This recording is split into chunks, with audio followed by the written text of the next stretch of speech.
Bismillahirrahmanirrahim. Assalamualaikum warahmatullahi wabarakatuh. Bagaimana kabarnya anak-anak? Mudah-mudahan hari ini kita berada dalam keadaan sehat.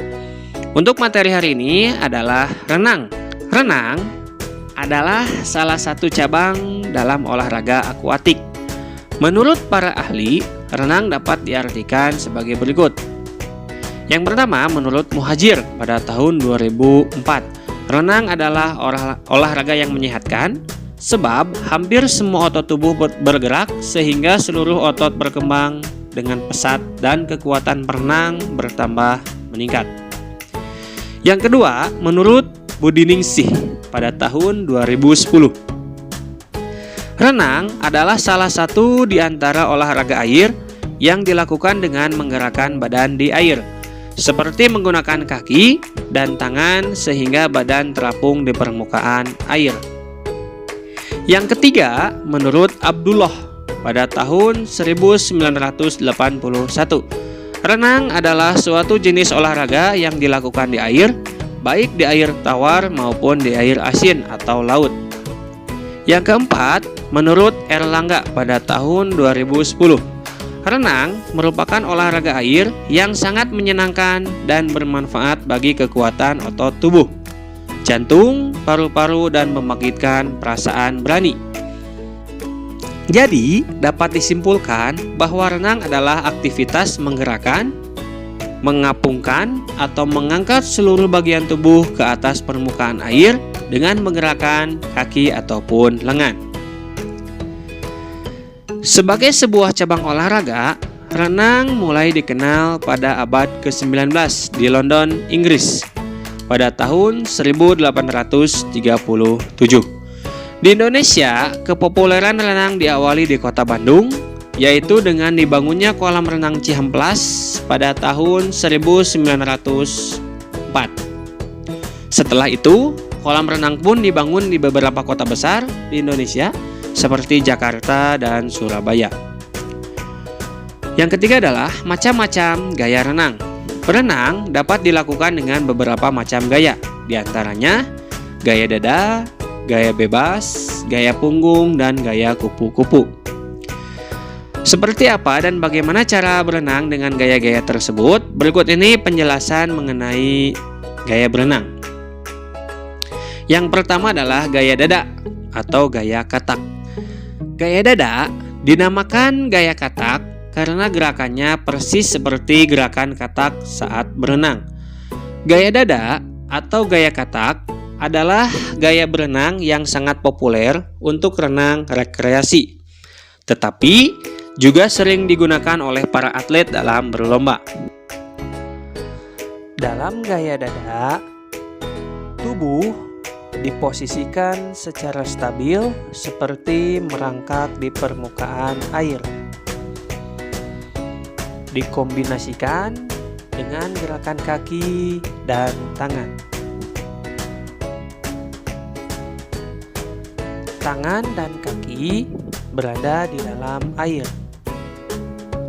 sedangkan kepala digerakkan naik turun dari dalam ke permukaan air, sehingga anak-anak dapat melihat ke depan ketika berenang.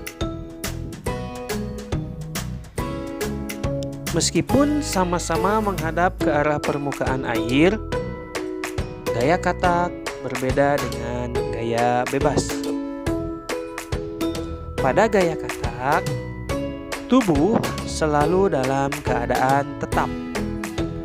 Bernapas dapat anak-anak lakukan saat mulut sedang berada di atas permukaan air dalam waktu lama. Kaki dan tangan digerakkan secara bergantian.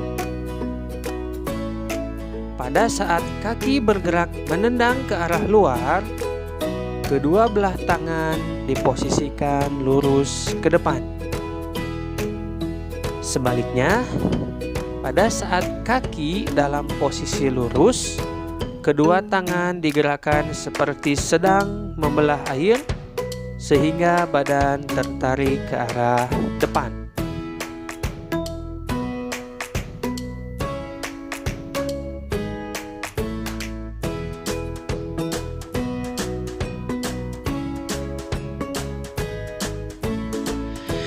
Yang kedua adalah gaya bebas. Gaya bebas atau front crawl adalah berenang dengan posisi dada menghadap ke permukaan air. Kedua belah lengan secara bergantian digerakkan jauh ke depan dengan gerakan mengayuh, sementara kedua belah kaki secara bergantian dicambukan naik turun ke atas dan ke bawah. Sesuai namanya, gaya bebas tidak terikat pada teknik atau aturan dasar tertentu. Dibandingkan gaya berenang lainnya, gaya bebas akan membuat tubuh anak-anak melaju lebih cepat karena dapat dilakukan dengan beraneka ragam gerakan dalam berenang. Gaya bebas ini sering dilakukan baik oleh para pemula maupun perenang profesional. Renang gaya bebas dilakukan dengan menelungkup, yaitu posisi badan dan wajah menghadap permukaan air. Lalu, kaki dan tangan bergerak untuk menarik dan menendang air. Tangan digerakkan bergantian dengan gerakan seperti mengayuh, sedangkan kaki digerakkan ke atas dan ke bawah. Untuk mengambil napas, anak-anak dapat menoleh ke arah kanan atau kiri di atas permukaan air. Lakukan saat lengan digerakkan keluar dari air sehingga posisi tubuh menjadi miring.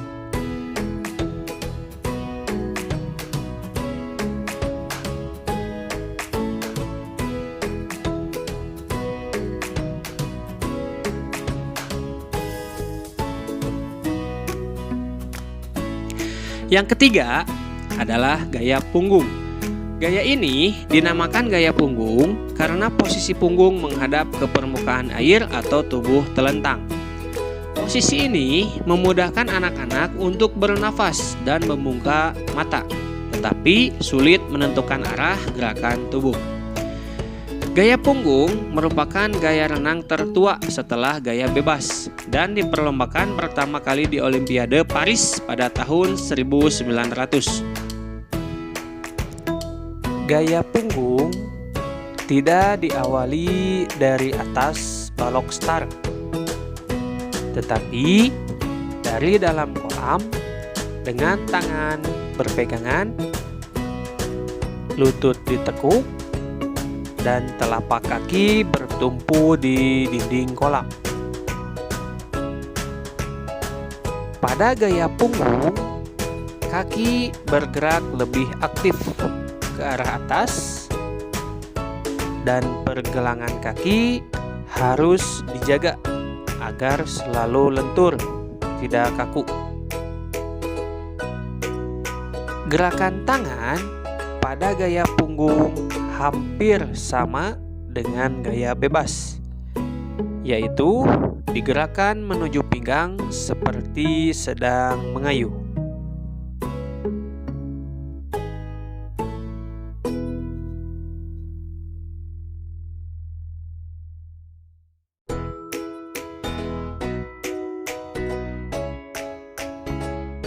Yang keempat adalah gaya kupu-kupu atau gaya dolphin atau gaya lumba-lumba. Gaya kupu-kupu sering disebut juga gaya lumba-lumba atau dolphin. Posisi badan harus menghadap ke arah permukaan air, lalu kedua lengan ditekan ke bawah secara bersamaan, lalu digerakkan ke arah luar sebelum diayunkan ke depan. Sementara itu, kedua kaki menendang ke atas dan ke bawah secara bersamaan seperti gerakan sirip lumba-lumba. Pernapasan dilakukan melalui mulut pada saat kepala berada di luar air. Sebelum kepala muncul ke permukaan air, udara diembuskan secara kuat dari hidung dan mulut. Gaya kupu-kupu diciptakan pada tahun 1933 dan merupakan hasil pengembangan dari gaya dada. Gaya renang paling baru ini termasuk cukup sulit dipelajari. Selain itu, untuk berenang dengan gaya kupu-kupu, anak-anak harus memiliki tenaga yang cukup kuat. Pada gaya kupu-kupu, kedua lengan bergerak bersamaan dengan cara membentang, lalu mengepak untuk mengayuh ke depan. Gerakan menyerupai gerakan sayap kupu-kupu ini membutuhkan tenaga besar dan koordinasi yang baik. Adalah sarana dan prasarana olahraga renang. Ada pakaian renang, pelampung, kacamata renang, dan kolam renang. Yang pertama adalah pakaian renang. Pakaian renang wajib digunakan baik oleh para pemula ketika berlatih renang maupun para atlet ketika berlomba. Yang kedua adalah pelampung. Ada yang berbentuk papan, ada juga yang berbentuk seperti ban. Fungsi papan pelampung adalah untuk berlatih meluncur di atas air, sedangkan pelampung berbentuk ban berguna untuk berlatih mengambang. Yang ketiga adalah kacamata renang. Kacamata renang berfungsi untuk melindungi mata anak-anak agar tidak terkena air ketika berenang. Yang keempat adalah kolam renang. Kolam renang untuk perlombaan harus memiliki panjang 50 meter untuk lintasan panjang dan 20 meter untuk lintasan pendek. Adapun kedalaman kolam renang adalah 1,35 meter mulai dari 1 meter pertama sampai minimal 0,6 meter dari dinding kolam yang dilengkapi balok start. Yang kelima adalah manfaat renang. Aktivitas berenang dapat dilakukan sebagai kegiatan rekreasi, hobi, atau olahraga. Jika dilakukan secara rutin, berenang akan memberikan banyak manfaat untuk tubuh, baik secara fisik maupun psikis. Berikut ini adalah beberapa manfaat yang dapat anak-anak peroleh dengan berenang. Yang pertama, menghilangkan stres, meningkatkan stamina tubuh, meringankan sakit dan nyeri, mencegah obesitas, sarana bermain dan rekreasi, dan menghilangkan rasa takut terhadap air, menumbuhkan sikap positif, dan meningkatkan kemampuan sosial. Nah, itulah adalah beberapa manfaat. Nah, untuk materi hari ini cukup sekian. Mohon maaf apabila ada kata-kata Bapak yang kurang berkenan di hati kalian. Akhir kata, wassalamualaikum warahmatullahi wabarakatuh.